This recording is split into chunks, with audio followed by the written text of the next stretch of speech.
مردہ عورتوں سے زنا کرنے والے شخص کا واقعہ کچھ اس طریقے سے ہے کہ حضرت عمر رضی اللہ عنہ روتے ہوئے حضور نبی کریم صلی اللہ علیہ وسلم کی خدمت میں حاضر ہوئے۔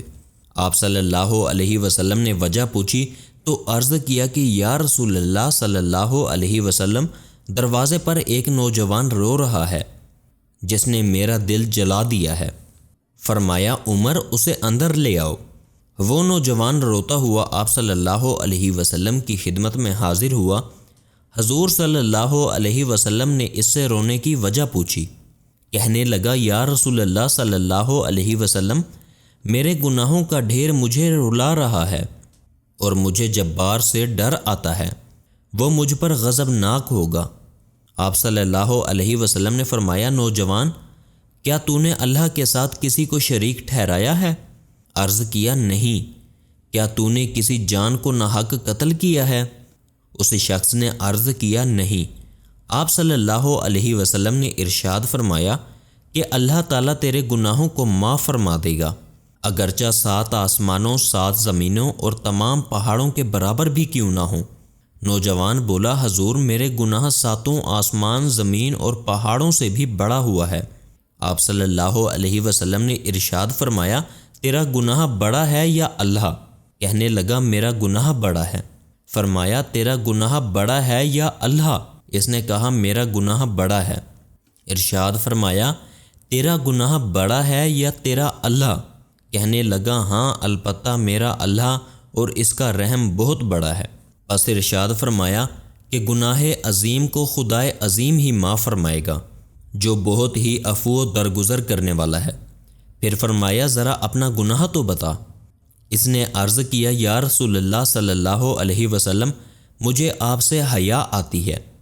آپ صلی اللہ علیہ وسلم نے پھر پوچھا، کہنے لگا میں کفن چور تھا اور 7 سال تک یہی پیشہ کیا۔ ایک دفعہ انصار کی ایک لڑکی فوت ہوئی، میں نے اس کی قبر کھودی، کفن اتار کر چل دیا۔ ابھی تھوڑا دور ہی گیا تھا کہ شیطان نے مجھ پر غلبہ پایا اور میں نے لوٹ کر اس سے زنا کیا۔ ابھی میں قبر سے نکل کر تھوڑی دور ہی گیا تھا، کیا دیکھتا ہوں وہ لڑکی کھڑی پکار کر کہہ رہی ہے، اے نوجوان، تجھے قیامت کے دن جزا و سزا دینے والے سے حیا نہیں آتی، جس وقت وہ اپنی کرسی فیصلے کے لیے رکھے گا اور ظالم سے مظلوم کا بدلہ دلوائے گا۔ تو مرنے والوں کے مجمع میں مجھے ننگا کر کے چل دیا ہے اور میرے اللہ کے روبرو مجھے بحالت جنابت حاضر ہونے پر مجبور کیا ہے۔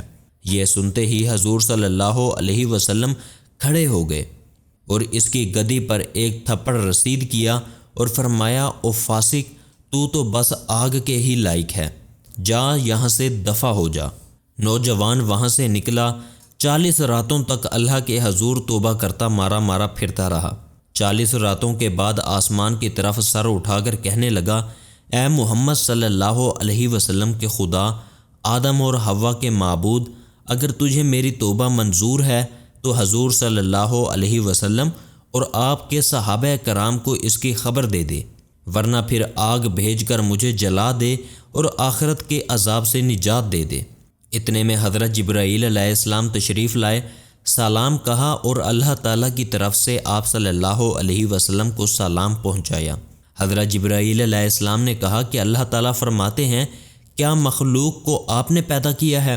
آپ صلی اللہ علیہ وسلم نے فرمایا مجھے بھی اور تمام مخلوق کو اسی نے پیدا فرمایا ہے۔ عرض کیا وہ پوچھتے ہیں کہ کیا آپ مخلوق کو رزق دیتے ہیں؟ فرمایا بلکہ مجھے بھی اور تمام مخلوقات کو بھی اللہ تعالیٰ ہی رزق دیتے ہیں۔ عرض کیا وہ پوچھتے ہیں کیا بندوں کی توبہ آپ قبول کرتے ہیں؟ فرمایا بلکہ میری بھی اور تمام بندوں کی توبہ بھی وہی قبول فرماتا ہے۔ پھر کہا کہ اللہ تعالیٰ فرماتا ہے میں نے اپنے بندے کی توبہ قبول کر لی ہے، آپ بھی اس پر نگاہ شفقت فرمائیے۔ حضور صلی اللہ علیہ وسلم نے اس نوجوان کو بلا کر اسے توبہ قبول ہونے کی بشارت سنائی۔ ناظرین، اس واقعے سے ہمیں یہ سبق ملتا ہے کہ عقل مند آدمی کو اس سے سبق لینا چاہیے اور جاننا چاہیے کہ زندہ کے ساتھ زنا کرنا مردے کے ساتھ زنا کرنے سے بھی زیادہ بڑا گناہ ہے۔ اس کی معافی کے لیے حقیقی اور سچی توبہ کرنی چاہیے۔ تو دیکھیے جب سچی توبہ پیش کی تو اللہ تعالیٰ نے اسے معاف فرما دیا اور یہ بھی ضروری ہے کہ جس حیثیت کا گناہ ہو توبہ بھی اسی درجے کی ہونی چاہیے۔ اللہ ہم سب کا حامی و ناصر ہو، آمین۔ اگر آپ لوگوں کو ویڈیو اچھی لگی ہو تو ویڈیو کو لائک کر دیں، اور اگر ابھی تک آپ نے ہمارے چینل کو سبسکرائب نہیں کیا تو ہمارے چینل کو سبسکرائب کر دیں تاکہ اور بھی ایسی معلوماتی ویڈیوز آپ تک آسانی سے پہنچ سکیں۔ آپ سے ملاقات ہوگی انشاءاللہ اگلی ویڈیو میں۔ اپنا خیال رکھیے گا۔ اللہ نگہبان۔